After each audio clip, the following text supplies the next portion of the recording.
우리가 열왕기상 7장 오늘 1절에서 8절의 말씀을 본문으로 해서 무엇에도 공을 들이시겠습니까? 라는 말씀의 제목을 가지고서 하나님의 말씀을 이 시간 대언하도록 하겠습니다.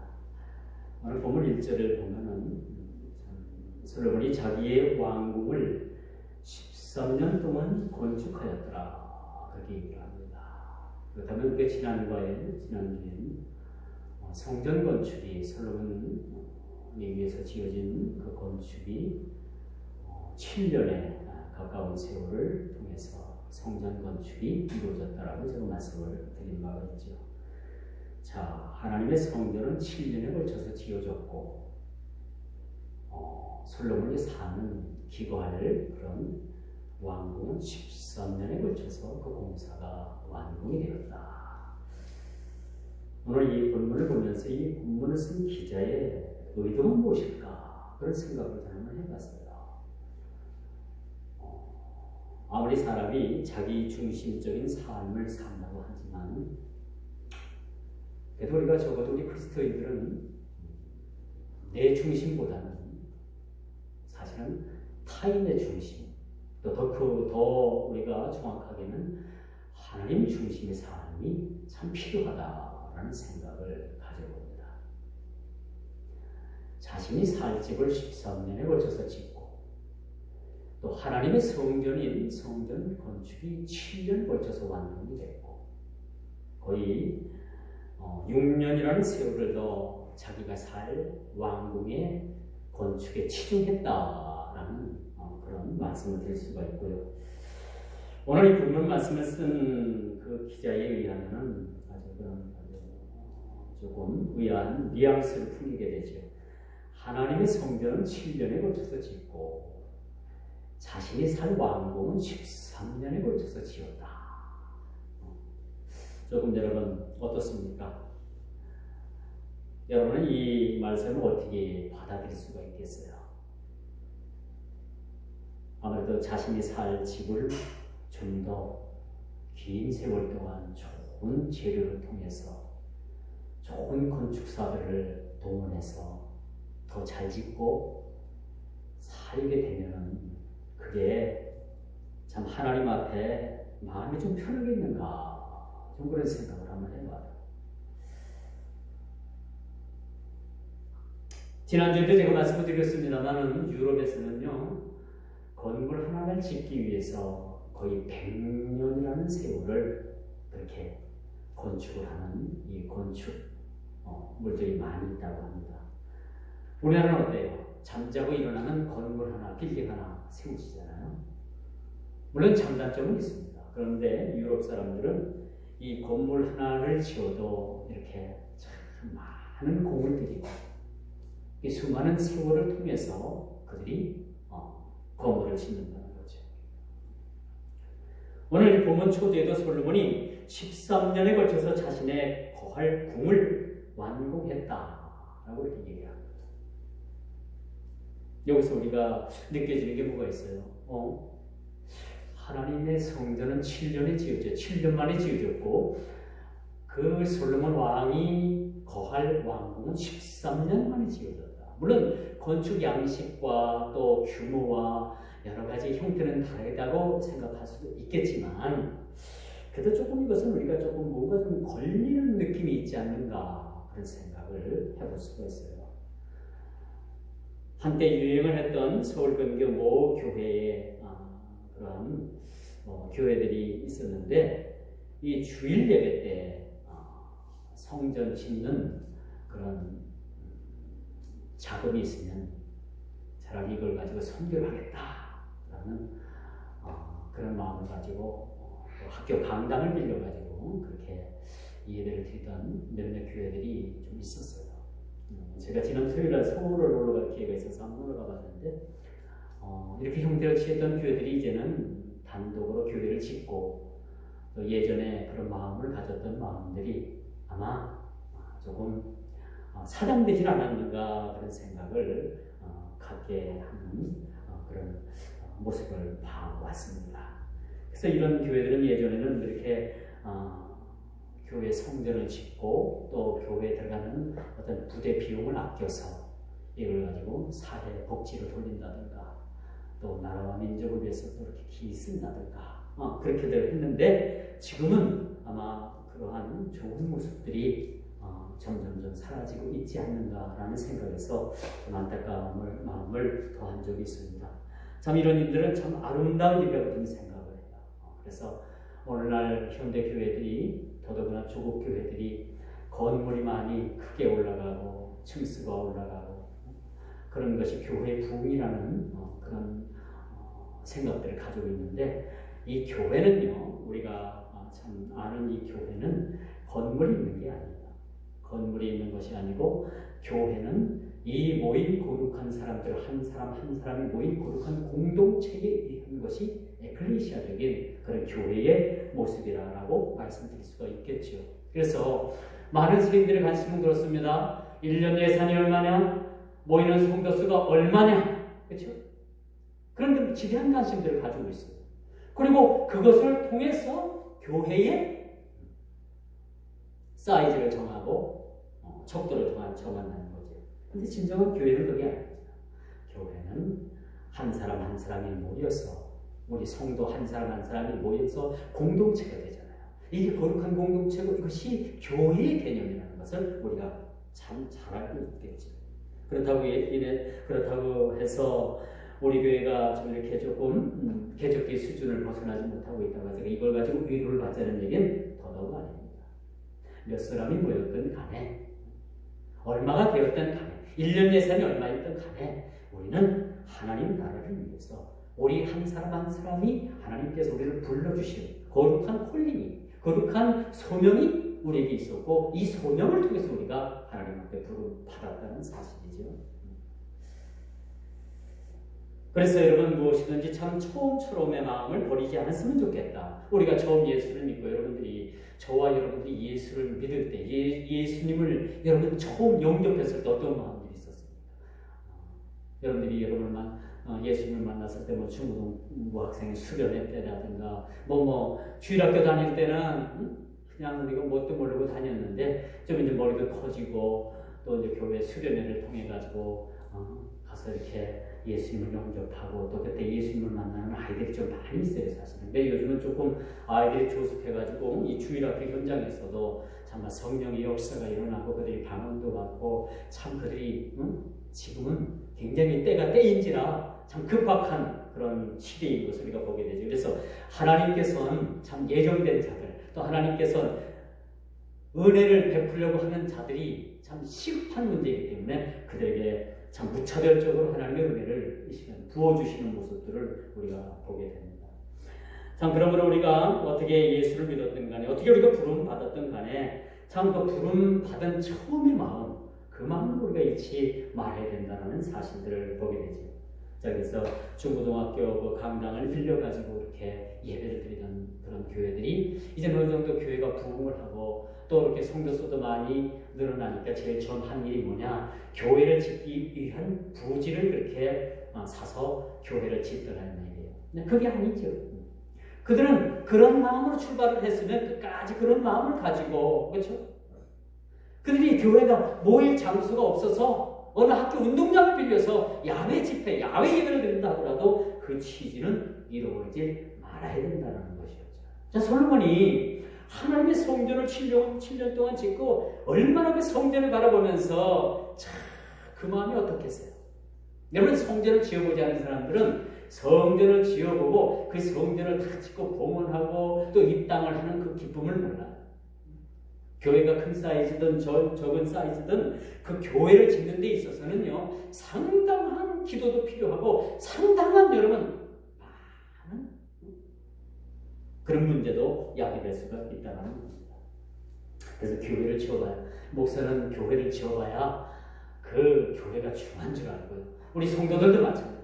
교회를 지어봐야지 그 교회에 대한 애착이 있고 예수님에 대한 애착이 있지. 그죠? 남이 다 차려놓은 상 가서 그냥 그 상을 받으면요 사실은 뭐가 뭔지는 모르게 돼요.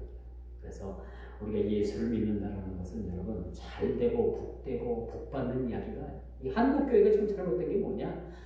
모두가 다 시작해서 모두가 다 복리하게 복 받으라 복 받으라 예수님 복 받으라 모두가 다 기복신앙에 빠져있다는.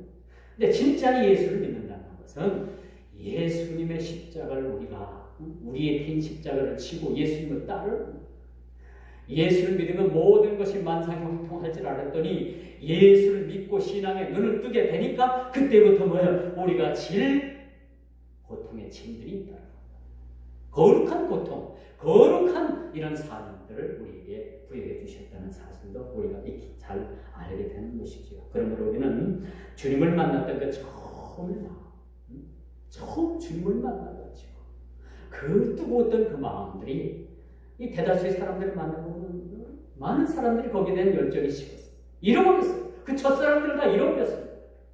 중요한 것은 우리가 주님을 처음 만났던 그 처음처럼 같은 마음들이 회복되어야 되지 않겠는가, 그런 말씀을 드려볼 수가 있습니다. 솔로몬이 하나님의 성전을 7년에 걸쳐서 짓고 자신의 거친 궁을 13년에 걸쳐서 지었다는 것은 뭐예요? 아무래도 사람인지라, 그렇죠? 자기 중심적인 그런 모습에서 성전을 7년 동안 짓고 또 자기가 살 궁을 13년에 걸쳐서 지었다는 것은 아무래도 좀 자신의 생각이 좀 들어가지 않았나, 그런 생각을 가져봅니다. 우리가 마음 같아서는 24시간 사는 동안 모두를 주님께 드리고 싶지요. 그렇죠? 그런데 우리 또 생활인 인간이니까 직장 생활도 해야 되고 또 여러 가지 또 사생활도 있고, 그런데 참 주님을 사랑하는 만큼요, 주님을 위해서 우리가 시간도 투자할 수가 있는 거예요. 주님을, 제가 열린 모임에도 말씀을 제가 지난주에도 드렸지만, 여러분 주님을 사랑한다고 하는 것은 내가 주님께 얼마만큼 나의 삶을 드리느냐라는 것에 여러분 참 거기에 척도가 있다고 생각을 합니다. 그럼 주님을 위해서 뭘 드리겠습니까? 그렇다면 여러분들이 또 주님을 위해서 뭘 드리겠습니까? 뭘 드리면 주님께서 거기에 대한 주님께서 우리를 향하신 그 은혜에 우리가 보답하는 것이 될까? 아무것도 없습니다, 사실은. 뭘 해서 우리가 주님의 은혜를 갚을 수가 있을까? 갚지 못합니다. 그렇지만은 우리가 주님의 앞에 대해서 감사한 마음, 우리를 구원하신 주님 앞에 감사한 마음을 가지는 마음들, 이게 진짜 주님을 사랑하는 거죠. 주님의 앞에 순종이 뭡니까? 아브라함에게 요구했던 그 요구를 우리에게도 지금 요구한다고 생각을 합니까? 그렇지 않아요. 이미 성경에선 그 이야기로 순종에 대한 얘기를 끝난 겁니다. 그렇다면 우리는 어디로 나가야 되는 거예요? 우리의 순종은 어디로 나가야 되는 거예요? 그것은 바로 주님을 사랑하는 마음을 가지게 돼요. 그렇죠? 주님을 사랑하는 마음을 갖게 되면요, 모든 우리가 긍정적인 열린 시각이 열리게 되는 거죠. 주님을 사랑하는 마음이 적어도 우리 마음에 조금이라도 있다라면은 주님께서 또 다른 세계의 열린 시각을 우리에게 허락하십니다. 그래서 그것이 바로 내 중심이 아닌 타자의 중심, 나를 필요로 하는 그런 중심, 그 중심으로 우리 눈이 옮겨진다는 사실이죠. 가장 가깝게는 내 중심이 아닌 하나님의 중심으로 내 중심이 옮겨지는 거예요. 그리고 우리의 고백은 어떻게 되는 겁니까? 주여, 내 뜻대로 하지 마옵시고 주님께서 마지막 밤 하나님께 그 십자가의 그 큰 무게의 고통을 이기기 위해서 가능하면 이 잔을 내게서 옮겨 주옵소서 라는 그런 기도를 한 다음에 곧바로 기도를 고치죠. 나의 뜻대로 마옵시고 아버지의 뜻대로 하옵소서. 그렇게 기도가 고쳐지는 거예요. 적어도 우리가 신앙을 가지고 내 중심적이 아닌 주님 중심으로 세상을 산다면 모든 삶에 내 중심대로, 내 뜻대로가 아니라 주님 뜻대로 행하여 주옵소서라는 그런 고백이 사실은 우리 가운데 있어야 되는 거죠. 자신의 생각의 잣대로 사는 것은 누가 뭐라 해도 그것은 자기 중심이고, 우리 예수를 믿는다는 것은 나를 포기하는 겁니다. 그렇죠? 우리가 찬송가 가운데 가장 부르기 힘든 찬송이 뭐예요? 아벌골짜기라도 뭐예요? 복음 들고 가라. 가겠다라고 그렇게 우리가 우렁차게 그렇게 주님의 그 구령에 맞춰서 찬송은 하지만은 막상 가라 하면 못 가잖아요. 그렇죠? 못 가. 왜? 자식들도 딸리고 직장도 있고 사는 문제도 있고 그러니까 못 가. 그렇다면 어떻게 해요? 갈 수 없으면 돈 내야죠. 그래서 우리가 서포터즈 해주는 그러한 우리의 어떤 그런 삶의 또 신앙의 마인드가 우리에게 좀 사실 필요하다라고 말씀드릴 수가 있는 거죠. 그래서 우리가 자신의 생각의 잣대로 사는 것은 사실은 자기중심입니다. 예수를 믿으면 내 잣대로 살 수가 없어요. 나를 포기하는 거예요. 예수를 믿는다는 것은 내 자아를 포기하는 거예요. 내 자아에 주님께서 오시는 거예요. 내 중심적인 삶에서 주님의 삶으로 옮겨가는 것이죠. 우리가 보통 생각 같으면 성전공사가 13년이라면 참 신경이 안 쓰일 텐데 성전공사는 7년이고 자기가 살 집은 13년에서 오셔서 지었다. 오늘 이 본문 기자의 의도와 상관없이 저는 그런 묵상을 아침부터 좀 해봤어요. 야, 이거 내가 솔로몬의 입장에도 그러진 않았을까? 그런 생각을 한번 가져봅니다. 제가 시골 고향 교회를 지을 때 저희 살고 있는 집과 터를 팔았습니다. 뭐 자랑은 아니지만 교회를 짓겠다고 저녁마다 모여서 기도를 하고 뭐 시골에 뭐 변변한 그런 형편을 가진 사람들도 없고 누가 와서 뭐 헌금, 건축헌금 듬뿍하면 모를까 그렇지 않으면 짓지 못할 형편이었죠. 매일마다 기도를 하고 결국은 사는 집과 터를 팔아서 결국은 교회 터를 사고 또 그 교회 건축 비용을 그렇게 충당을 했습니다만 그런 문제가 뭐냐 하면은 당장 집을 팔았으니까 뭐 집 산 사람이 나가라고 하면 우리는 그냥 길거리로 나앉게 생겼어요. 그래서 부랴부랴 건축 재료도 사고 이것저것 사가지고 교회 건축을 시작을 했죠. 시골 교회입니다만 아담하게 빨간 벽돌로 이렇게 아름답게 그렇게 기운을 지었어요. 근데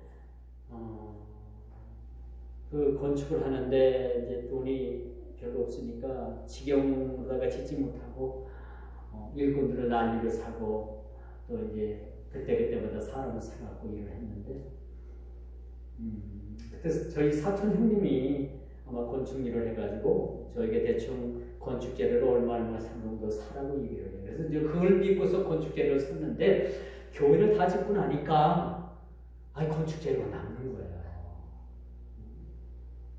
그래서 이거 어떻게 팔 수도 없고 그래서 곰곰이 생각하다가 이제 그 건축 재료를 제가 사겠다고 해가지고 산 가격에 제가 다 샀어요. 다시 사갖고 산 가격을 교회에 다시 들여놓고 교회는 이미 다 줬으니까 그 재료 필요 없잖아요. 그래서 그걸 가지고 이제 저희 집을 짓기 시작을 하는데 허가를 맡았고 집을 짓기 시작을 하는데 참 놀랍게도 벽돌 하나 남지 않고 정확하게 교회 짓고 나서 저희 집 짓고 대문 양 기둥을 딱 세웠는데 벽돌 하나 남지 않고 딱 저희 집 공사가 마무리가 되는 거야.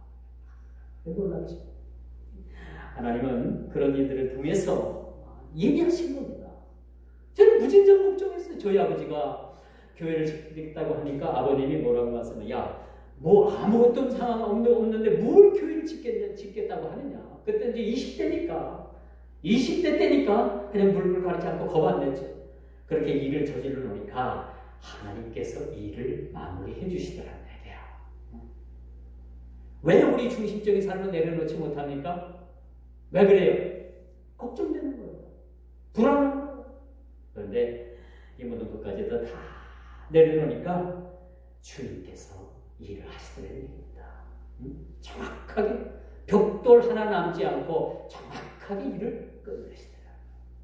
너무나도 그걸 보면서 저는 또 한 번 주님 앞에 주님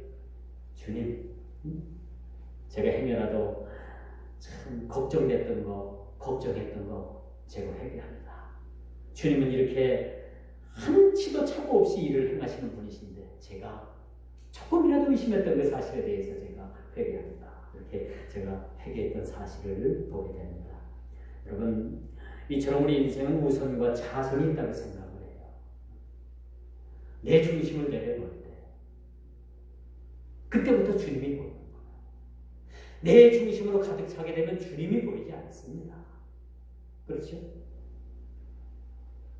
모르긴 몰라도 이제 우리 교회도 교회 건축하겠습니다 하는 모르긴 몰라도 이 적은 성도들 간에 이제 어떤 눈치도 있을 것이고 다툼이 있을 것이고 떠나는 분들도 있을 것이고 또 남아있을 분들도 있을 것이고 예를 들어서 그렇다면 제가 실질적 교회를 지어보니까 이거 멀쩡한 사람이 하루아침에 떠나고 읍내로 나가고 시내로 나가고 결국은 하나님께서는요 그 많은 사람들 중에서도 그 한 사람을 희생시켜서 그 한 사람을 쓰시더라고요.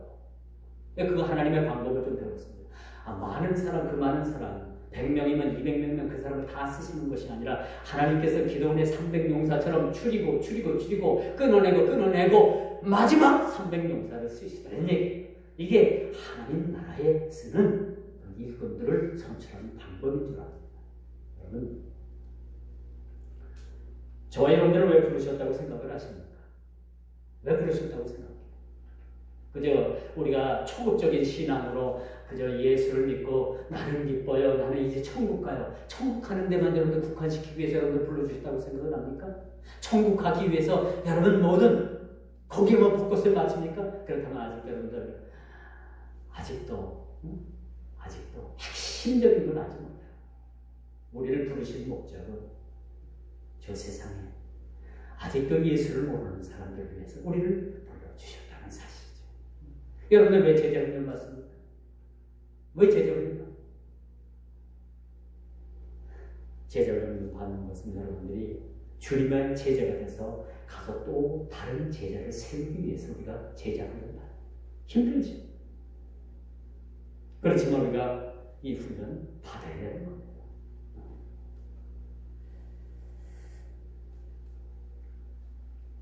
이처럼 여러분, 우리가 요즘 한간에는 아파트를 사도 평수가 적은 거 산대요. 왜? 노후에 관리하기가 좀 평수가 넓으면 관리하기가 좀 어려우니까 요즘 분들은 아파트가 평수가 적은 것이 사실 인기가 많이 있다고 합니다. 참 이런 시각을 우리가 돌려서 나의 생각, 나의 삶, 내 중심을 버리고 참 주님 나라에 합당한 그러한 우리의 모습으로 쓰여진다면 우리 주님 앞에 얼마나 더 기쁜 일이 될까 그런 생각을 해봅니다.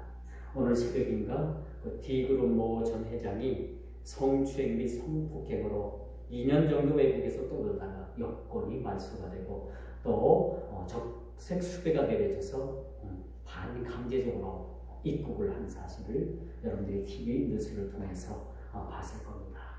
D그룹 하면 우리나라에서 10대 기업 안에 들어가는 그룹입니다. 저는 그 뉴스를 보면서 그런 생각을 해요. 저렇게 많이 가진 사람이, 저렇게 많은 사람들이 사는 그 주거 현장에 와가지고 이렇게 급실거리고 그랬던 양반이 그렇게 많은 것을 누렸던 사람이 저렇게 인생이 하루아침에 나락으로 떨어질 수가 있는가 그런 생각을 해봐. 이 양반은 많이 소유한 것 가지고서 삐뚤게 자기 소유를 쓴 사람. 우리 주님은 말씀하십니다. 우리 모두는 다 청직입니다. 이 땅에서 우리에게 맡겨주신 일들 다 청직적 사명으로 잘 감당해야 돼요. 아니면은 주님 앞에 책망받습니다. 청직적 사명이라는 것은 주님 것을 내 것이라고 하는 게 아니에요. 근데 우리는 어때요? 주님 것을 내 것이라고 박박으리잖아요. 그거 죽어서 가져갈 것도 아닌데 자꾸 쌓아놓잖아요. 그렇지 않습니까? 근데 주님은 말씀하십니다. 그건 네가 아니야. 오늘 밤에 내 영혼을 부르면은 내가 창고에 쌓는 것이 네 것이 되겠느냐라고 우리 주님은 그렇게 말씀하십니다. 우리가 가진 소유가 얼마가 되었든 간에 이것을 잘 관리해야 돼요. 그런 선한 청지기로 우리가 살아가야 되고 이런 청지기로 우리가 부름 받았다는 사실입니다. 이제 마지막으로 오늘 본문을 통해서 좀 그런 생각입니다. 하나님의 소원이 뭘까? 하나님의 소원. 우리의 소원은 뭐예요? 우리의 소원. 가서 우리의 소원은 뭡니까? 통일이? 가서 제자 삼는 거죠. 우리 교회 표어가 뭡니까? 해마다 표어가 바뀌지 않아요. 가서 제자 삼는 거. 마태복음 28장 18절의 말씀을 모토로 하고 있습니다. 가서 제자 삼는 거. 하나님은 원래 왕정 정치를 원하시지 않았습니다. 이스라엘 백성들이 왕이 없으므로 제가 아까 소견들을 행했던 그 사사기 마지막 장을 읽어보면 왕이 없었다는 것은 어떤 원망적인 뉘앙스 그것이 드러나 있어요.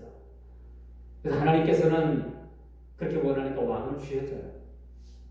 그런데 원래 하나님은 사람을 통해서 왕을 세우고 정치를 하기를 원하셨던 것이 아니라 하나님께서 이스라엘 백성들을 직접 통치하시길 원하셨던 거예요. 그것이 바로 신정 정치입니다. 그런데 사람은 하나님의 간섭을 싫어하는 거예요. 광야에서 40년 동안 옷도 헤어지지 않고 먹는 것도 떨어지지 않고 신발도 떨어지지 않았는데 그게 싫어가지고 어떻게 하면 하나님 품을 좀 떠나볼까? 어떻게 하면 좀 하나님과 좀 멀어볼까? 그렇게 해서 나온 대안이 뭐예요? 우리에게도 왕을 주옵소서. 그들이 왕이 없었으므로 각자의 소견대로 행하였더라. 왕을 달라는 거죠. 하나님의 간섭을 그들이 싫어했던 거예요. 원래 하나님은 그 백성들을 직접 통치를 하기를 원하셨던 사실을 우리는 알게 되는 거죠. 오늘 본문에 보니까 주람을 지어서 백성들 보는 앞에서 재판을 하게 합니다. 참 이런 일들은 참 좋다고 생각해요. 근데 왕궁 그 주람을 지어서 그 같은 곳에 애굽 여인 그 왕비된 솔로몬의 아내를 위해서 또 기도할 거처를 지었더라라고 오늘 본문은 그렇게 말씀합니다. 하나님의 소원은 뭘까요? 하나님의 소원. 물론 주람과 같은 곳에 지었다는 것은 우리가 신학적으로나 당시 상황으로 볼 때 이방인들에 대한 그런 고려라고도 우리가 볼 수가 있어요. 에집트 여인을 데려다가 아내로 삼았습니다.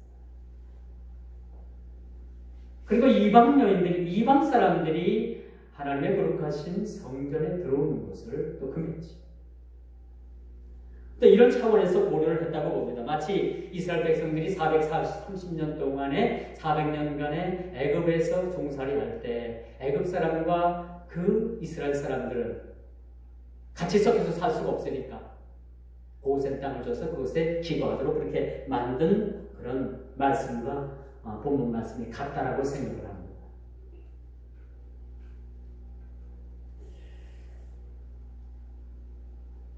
그런데 여기서 말씀입니다. 여기서 그렇게 솔로몬이 왕궁을 지으면서 이렇게 주랑을 짓고 애굽 여인을 위해서 그렇게 따로 거처할 곳을 그렇게 마련해 뒀는데 저는 그래요.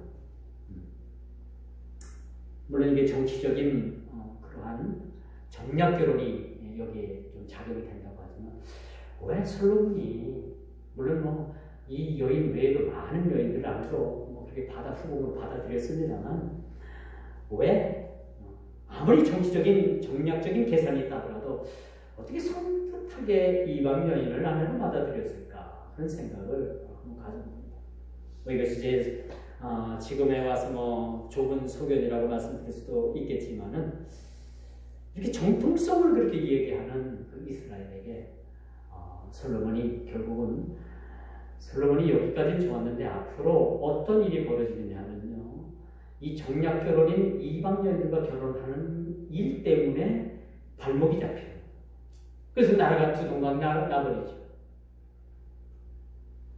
물론 다윗 때에 물론 솔로몬의 잘못으로 인해서 솔로몬 때에는 나라가 두동강이 나질 않습니다만 하나님께서 이스라엘을 두동강 낼 수밖에 없었던 사실은 솔로몬이 사실은 인생은 잘못 살았습니다. 무분별한 그런 이방 여인들을 통해서 정략 결혼을 했고 또 이방 여인들이 가지고 들어온 그런 우상으로 인해 가지고 나라가 골짜기마다 우상을 숨기는 일이 아주 극렬했던 그런 시대를 앞으로 우리가 좀 알게 될 것입니다. 이런 일로 인해 가지고 하나님께서는 사실은 많이 성냈죠. 그것이 하나님의 마음. 처음에 솔로몬이 부기도 영화도 구하지 않냐고 모르겠을 때 하나님의 지혜를 구했잖아요. 그때 하나님께서 얼마나 합한 사람이었습니까? 그런데 나중에는 솔로몬이 타락 아닌 타락을 했던 거죠. 이 결국은 나라가 두동강이 나는 그러한 역사를 우리가 보게 됩니다. 이 말씀의 결론을 맺을게요. 인생을 위해서 어떤 여러분 집을 지으시겠습니까? 솔로몬에게 하나님께서 궁을 짓게 하시고 하나님의 성전을 건축하게 하신 그런 기회를 여러분들에게 주신다면 지금 여러분들은 앞으로 어떤 집을 지으시겠습니까? 하나님의 성전을 먼저 짓겠습니까? 아니면 하나님의 성전을 지켜놓고 여러분 집을 좋은 터를 사가지고 집을 짓겠습니까? 어떤 집을 지으시겠습니까? 또 여러분들이 지금부터 내 중심이 아닌 여러분 중심이 아닌 하나님의 중심으로 살 수 있는 그런 신앙의 결단을 할 수가 있겠습니까? 지금까지는 여러분 중심으로 내 중심으로 살아왔다고 하지만은 앞으로 사는 삶은 하나님 중심으로 살아갈 수 있는 그런 결단을 여러분들이 할 수가 있겠습니까? 그리고 하나님 중심, 십자가 중심, 교회 중심으로 여러분들이 살아갈 수 있겠냐는 얘기예요. 그렇죠? 솔로몬이 적어도 자기 중심에서 그 신앙을 내려놨다라면 하나님 성전을 훨씬 더 공기를 늘렸고 더 아름다운 성전을 건축할 수 있어요. 자기 살 집은 뭐예요? 우리 인생이 살면 100년을 100년 정도밖에 더 살겠습니까? 그 100년을 살자고 13년을 투자를 합니까? 저는 그렇지 않다고 생각합니다. 하나님을 위해 좀 거창한 것 같지만 하나님 나라를 위해서 우리가 13년을 심고 우리 살 집을 위해서 몇 년? 7년? 그래요, 7년. 우리 살 집을 위해서 살 집의 기회를 안 줘도 괜찮아요, 사실. 그렇죠?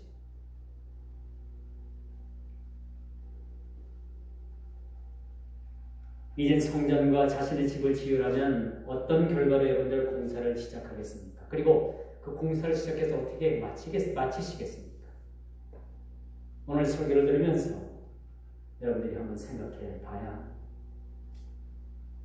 여러분 살 집을 13년에 거쳐서 지을까? 아름다운 하나님의 성전을 그냥 대충 한 1, 2년에 끝낼까?